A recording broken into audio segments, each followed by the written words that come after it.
Welcome back to the After the Credit Show. It's been a while. I'm Spider-Man. I'm Spider-Man. I got the shirt. I got the mask. Okay, we're both Spider-Man. We are Spider-Man, and if you haven't guessed by now or read it up there, we are here to review Amazing Spider-Man 2. The second one. Yes. The one that comes with these cups. Yes, exactly. I got about 3 of those now. Yeah, me too. Yeah. Alright, this mask is really hot. Okay, why don't you take it Which off? might explain why most of the movie, there wasn't a lot of Spider-Man, there was a lot more Peter Parker. Right. I'm going to leave my shirt on, in the spirit of things. Okay. Okay. So, as anybody that knows me knows, I am a huge Spider-Man fan. Spider-Man geek. Yes. Yes. So, I was looking forward to this movie since it was announced. I've been looking forward to this since the first one. So. I've been looking forward to it too, ever since they showed Jamie Foxx as Electro, the cool bad guy. Alright, first off, let's talk about Andrew Garfield as Peter Parker / Spider-Man. Better or worse than Tobey Maguire? I think that he's growing into the role. I think that he did pretty well in this movie. Better or worse than Tobey Maguire? I would say that they're kind of on equal footing here. I can't say that one's better than the other at this point. See, I like the Andrew Garfield one better because the Tobey Maguire one always had that tongue-in-cheek, aw shucks, I'm Spider-Man, blah, blah, blah thing. Right, and whereas, but that doesn't really, it's not a slight on either one of them, but I think it's more the script writing. Right, but I think he's doing what he was getting. I think we're getting more emotional scenes from Andrew Garfield as Peter Parker. Right, and he still has that wisecracking, humor and stuff like that. It probably doesn't hurt that he's also dating Emma Stone, who plays Gwen Stacy. Doesn't hurt. Does not hurt. Because there actually is chemistry between the two of them. Yes. So this movie, everybody was a little scared going into it because we had 3 villains. We have Electro, Rhino, and Green Goblin.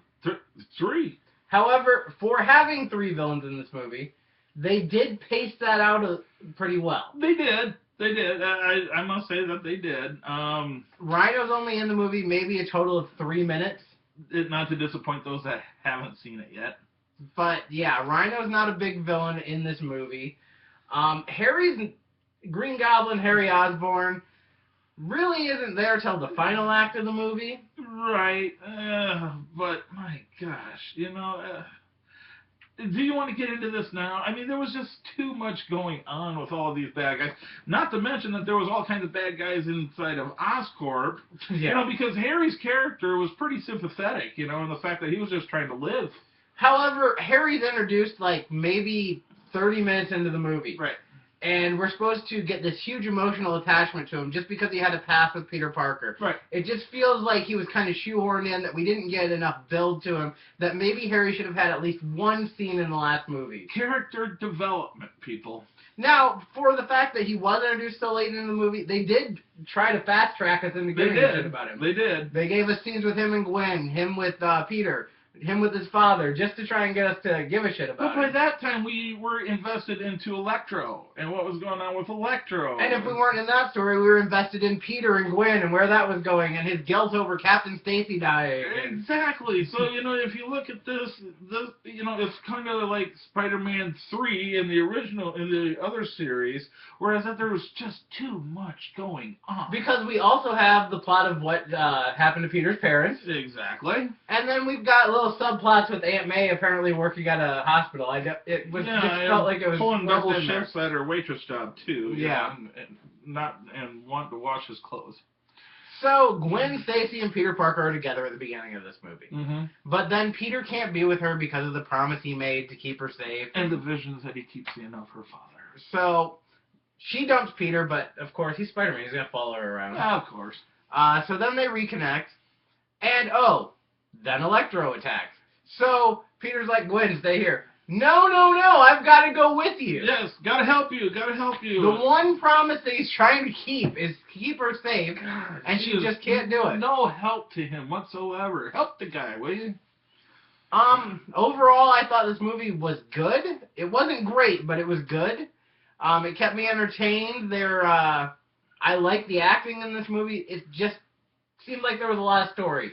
there was too much going on. You know, they could have split this up, and it was long, folks. It'd be, for 142 minutes? For those people that have not seen this, prepare yourself. This movie is long, and they could have cut this down and added more parts to it and almost made 2 movies out of it. Definitely. You know, it was just way too long for my liking. I love the idea of a Spider-Man reboot. I love the first one. I did. There was a lot of good things happening, I think, in that one for a reboot.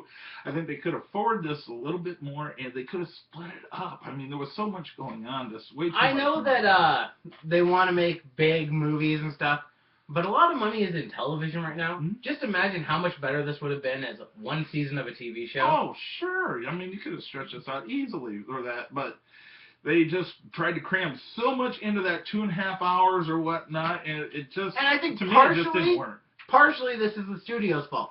Because before they even had a script, they had a release date announced. Absolutely. So you're not going for the story, you're going for a release date. Right. And that's going to be the problem with the 3rd movie, that's going to be the problem with the 4th movie. Right. So there's 2 other things that I must mention that were quite disturbing to me. One was the fight scene that they had in Times Square. Boy, there was a lot of product placement there. I mean, how do you get money for your movie?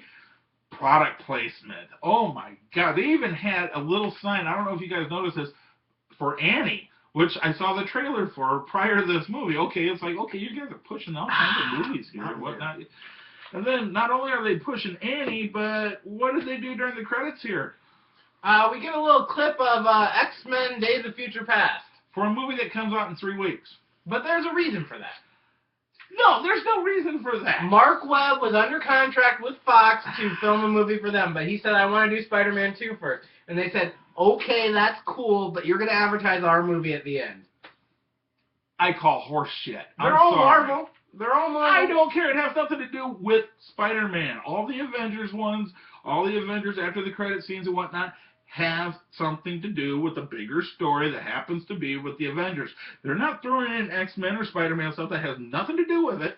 So overall, what do you grade this movie? I'm giving it a C. You know, I thought the visual effects and stuff like that, you know, with Electro, I thought Electro looked great. I thought that it was very promising, and you know, there was a lot of good stuff going on. But Electro, to me, was supposed, I think, could have lasted longer.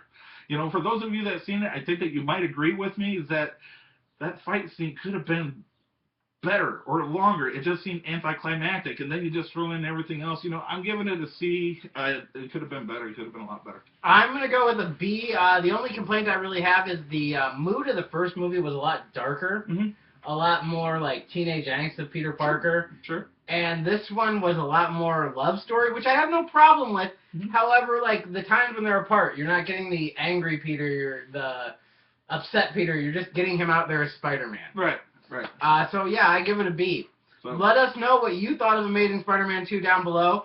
I'm currently in the process of moving, so our videos will be a little spotty until that is complete. But we are going to shoot for doing a review for every single big summer blockbuster hit out there. So that's what we're going to shoot for. And I don't know if the next one will be Neighbors or if it'll be Godzilla. It'll be one of those two, but that's what we're going for. Also, if you haven't checked out In the Rope Show, it's a great wrestling channel here on YouTube. Good guys. Good guys. We're after the credit show. Yeah, and since 2012. We've been reviewing movies. For your pleasure. No, that guy. That guy? Him. The one dressed like Batman? That one. Okay.